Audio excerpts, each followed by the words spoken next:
ଯାତ୍ରା ରଙ୍ଗମହଲ ରସୁଲଗଡ଼ ଦୁର୍ଗାପଡ଼ିଆ ଭୁବନେଶ୍ୱରରେ ନାଟକ ପରିବେଷଣ କରୁଛି। ଗତକାଲି ନାଟକ କରୁଥିଲା ଦରିଆ କୂଳର ଦରଦୀ ବନ୍ଧୁ। ଗୋଟା ସିନ୍ ଥିଲା ପୁଅ ବାପା ମାଆକୁ ବେଲ୍ଟରେ ବାଡ଼ଉଛି। ସେଇ ସିନ୍ ପାଇଁ ଦର୍ଶକ ଚେୟାର ମାଡ଼ କରିଥିଲେ।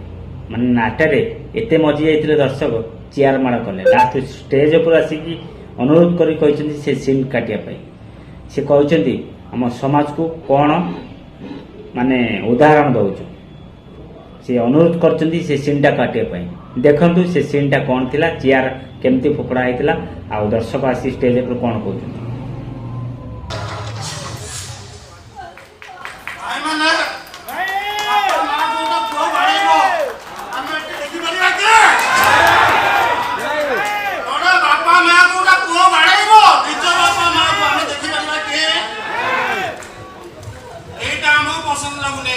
ବାପା ମାଆକୁ ବାଡ଼ାଉନି ଏତେ